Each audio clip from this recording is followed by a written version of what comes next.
আসুন দেখে নিই আমরা মায়াপুরে কিভাবে যাব। প্রথম শিয়ালদা থেকে যে কোনো ট্রেন ধরে কৃষ্ণনগর জংশন, কৃষ্ণনগরে পৌঁছে কৃষ্ণনগর সিটি জংশন ওখানে পৌঁছে ওখানে স্টেশনে একেবারে যদি কৃষ্ণনগর লোকাল হয় তাহলে তো ওখানে ট্রেন থেমেই যাচ্ছে।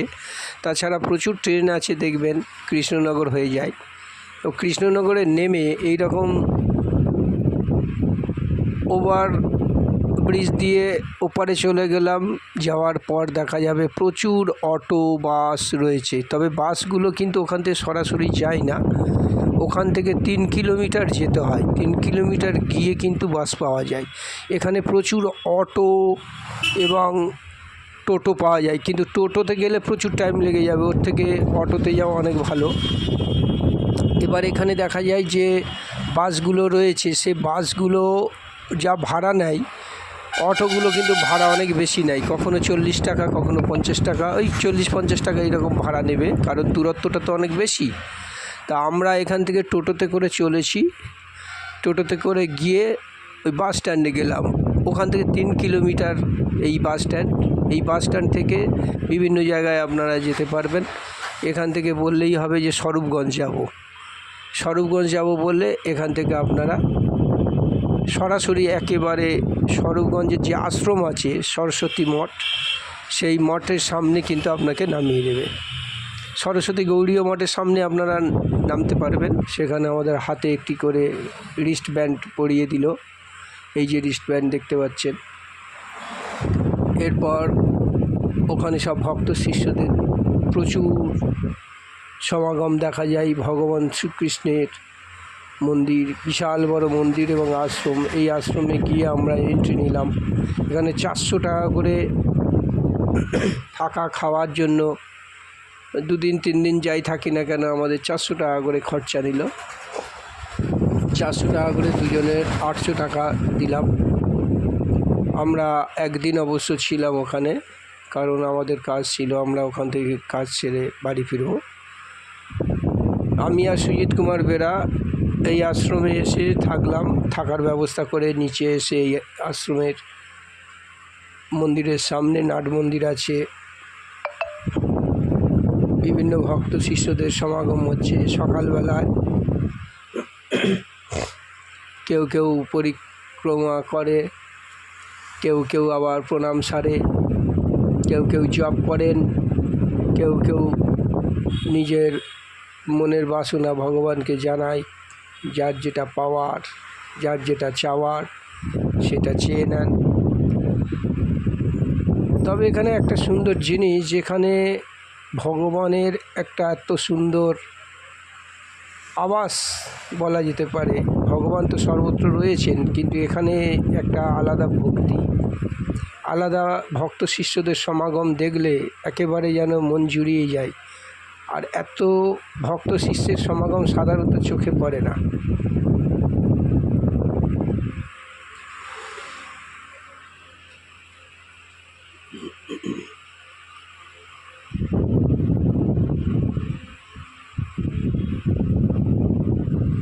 সুন্দর করে সাজানো আছে।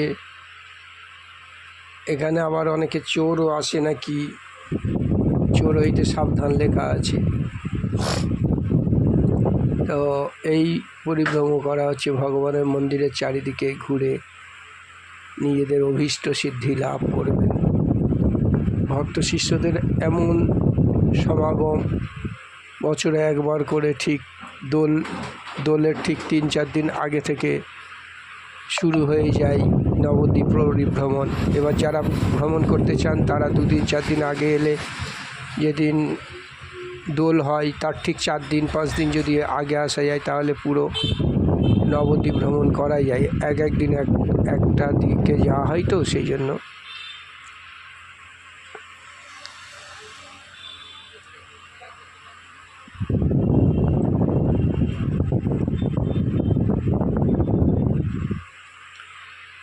শ্রী গৌরহরি আবির্ভাব মহোৎসব।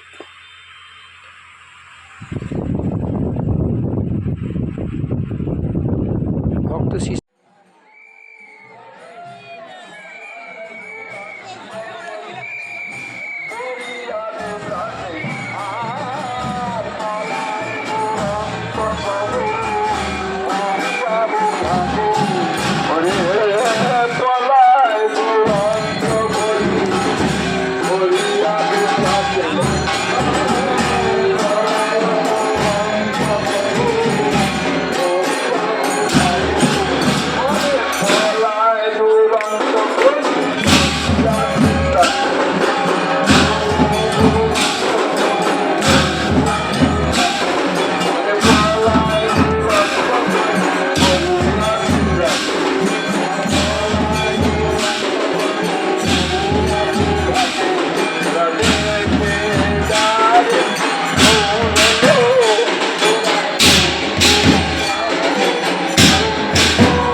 সুখে বাসিল গোরা চাঁদে নাটে সুখ ভাসিল গোরা চাঁদের নাটে ওরে দেখিয়া শুনিয়া পাচন্ডির বুক ফাটে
হচ্ছে এখানে।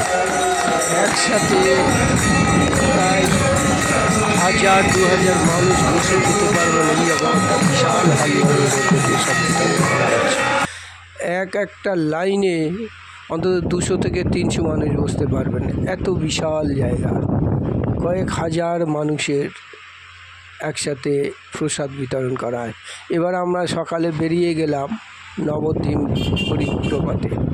নবদ্বীপ পরিক্রমাতে বেরিয়ে পড়লাম। এই হচ্ছে সুজিত বেরা সবসময় হাসি হাসি মুখ। যে অবস্থায় থাকুক, এই ছেলেটিকে কখনোই দেখিনি যে রুক্ষ মেজাজ, সবসময় হাসি। এই ভগবানের এক আলাদা নিদর্শন। আর মায়াপুরে ওই আমাকে নিয়ে এসছে, কারণ এবছর ওর মন টেনেছে, ও আমাকে জানালো। স্বরূপগঞ্জ হুলোর হাট, এটা স্বরূপগঞ্জ হুলোর হাট থেকে চলেছে এই মিছিল ভরা ভুল। এটি একেবারে সুন্দর হরিনাম সংকীর্তনের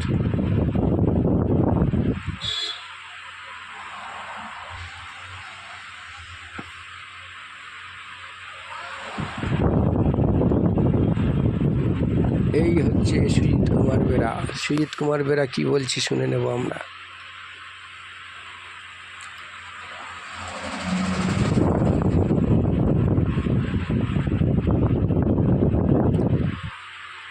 হুলোর ঘাটের এই নৌকোতে করে আমরা নৌকোতে উঠে চড়লাম। এবার নৌকোতে করে উঠে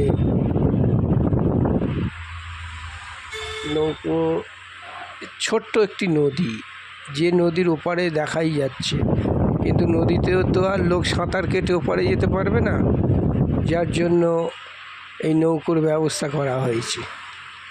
এবার এই নৌকোতে করে গিয়ে ছোট্ট মানে কয়েক মিনিট লাগে আর কি এপার থেকে ওপার যেতে। আর একটি নৌকো বিশাল বড় বড় ট্রলারের মতো। এবার একটা নৌকো ভর্তি হয়ে গেলে আবার আটকে দেওয়া হয়, দিয়ে হুলোর ঘাট থেকে আমাদের নৌকো ছেড়ে দিল।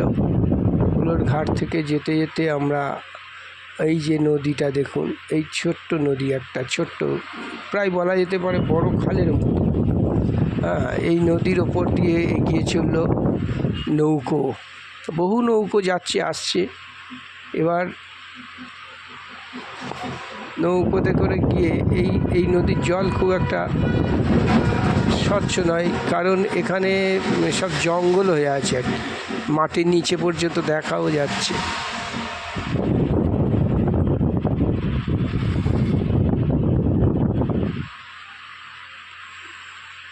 এই নবদ্বীপের হুলোর ঘাট থেকে ওপারে যাওয়ার যে টিকিট, নবদ্বীপ জলপথ, নবদ্বীপ ফেরি, স্বরূপগঞ্জ হুলোর ঘাট থেকে ওপারে যাওয়ার এই টিকিট।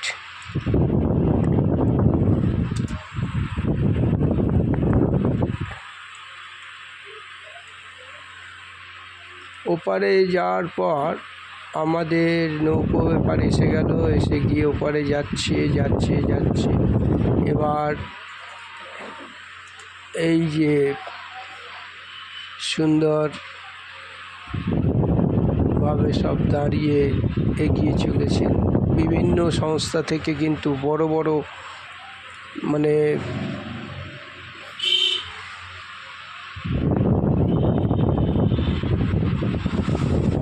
এখানে প্রচুর হোটেল আছে থাকার জন্য। মায়াপুর নবদ্বীপে প্রচুর হোটেল আছে, এই যে গৌরী হোটেল, এখানে আবাসিক হোটেল প্রচুর আছে, কিন্তু হোটেলগুলোতে প্রচুর টাকা নেয়। এখানে 1000 টাকা থেকে শুরু হয় থাকার। আমরা একেবারে সরেজমিনে জেনেছিলাম যে হোটেলগুলোতে কত কী খরচ হয়, তা বলেছিল এখানে কমপক্ষে 1000 থেকে শুরু হয় থাকার জন্য। এবার অনেকে মনে করেন যে তারা সরাসরি গিয়ে ওখানে হোটেলে থাকতে পারবেন এবং ঘুরতে পারবেন, কিন্তু সেক্ষেত্রে খরচটা একটু বেশি হয়। আশ্রমে থাকলে কী হয়, সবার সাথে একসাথে থাকা হচ্ছে, কিন্তু এগুলো পার্সোনালভাবে হোটেলে থাকতে পারেন। হোটেলে থাকতে গেলে ওই 3-4 দিনে ধরুন ভালো একটা খরচ হয়। যে কোনো আশ্রমে থাকার জন্য আপনারা কথা বলে নিতে পারেন। আর এখানে প্রচুর আশ্রমও আছে, আশ্রমেও আপনারা কথা বলতে পারেন থাকার জন্য। এখানে অনেক আশ্রমে থাকতে পারেন আপনারা গিয়ে। কিন্তু স্বরূপগঞ্জের এই যে সরস্বতী মঠ, এটা একটা অন্যতম বৈশিষ্ট্য। এখানে হাজার হাজার সাধু সন্ত, হাজার হাজার ভক্ত শিষ্য এখানে আগত।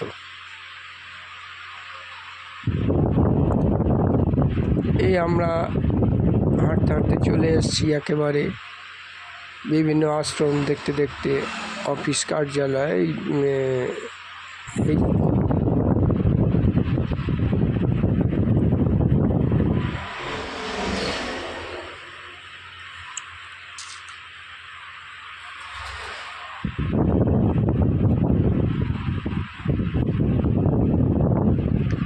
শ্রী গোপীনাথ গৌড়ীয় মঠ, এটা মায়াপুর নবদ্বীপ নদিয়া। এটা ঈশ্বরদান বলা হয়। এই ঈশ্বরদান হচ্ছে শ্রী মায়াপুর নবদ্বীপ নদিয়াতে।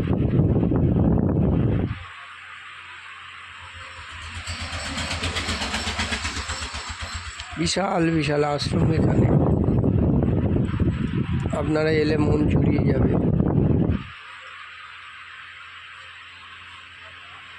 এখানে সবচেয়ে বড়, নদিয়া নবদ্বীপের সবচেয়ে বড় দর্শনীয় স্থান আমরা দেখলাম যে কাজী সাহেবের কবরস্থান। দেখো তো কত বলছে।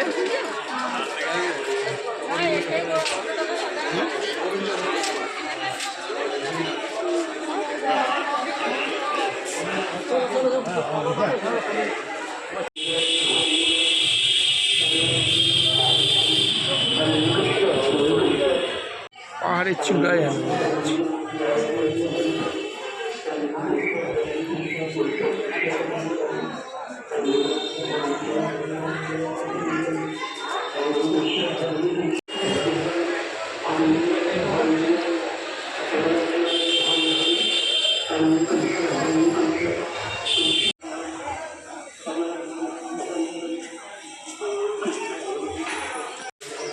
ঘরগুলো দেখেছো কত সুন্দর সব ঘর।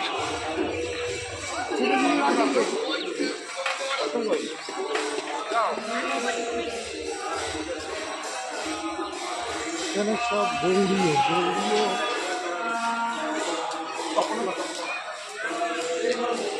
গৌড়ীয় আর ইস্কন আলাদা কিন্তু, হ্যাঁ, ইস্কন আর গৌড়ীয় আলাদা, একই গুরুর শিষ্য।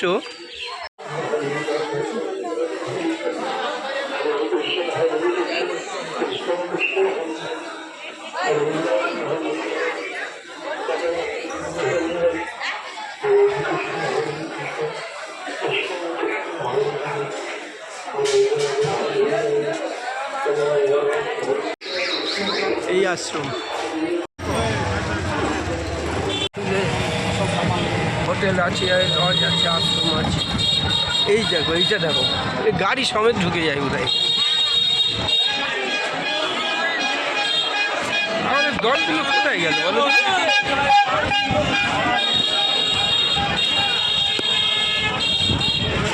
এর ভেতর কি আছে জানো? এর ভেতর চৈতন্য দেবের সব।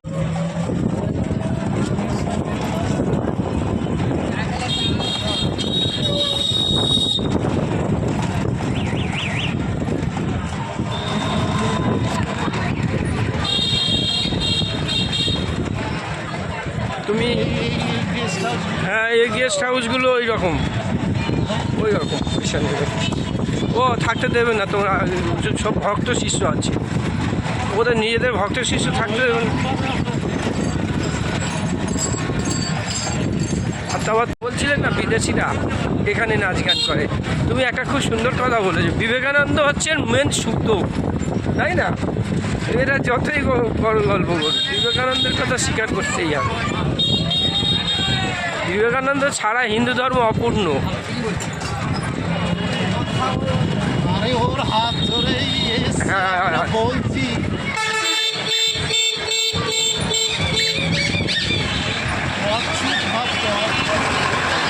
অচ্যুত ভাবতো তো। তারপর ব্রাহ্মণ ছাড়া অন্য কেউ এইসব করতে পারবে না, ভগবানকে ডাকতে পারবে না, কত নিয়ম ছিল। ও কারুকার্য দেখো, এই দেখো মন্দিরের কারুকার্য দেখো, দেখেছো?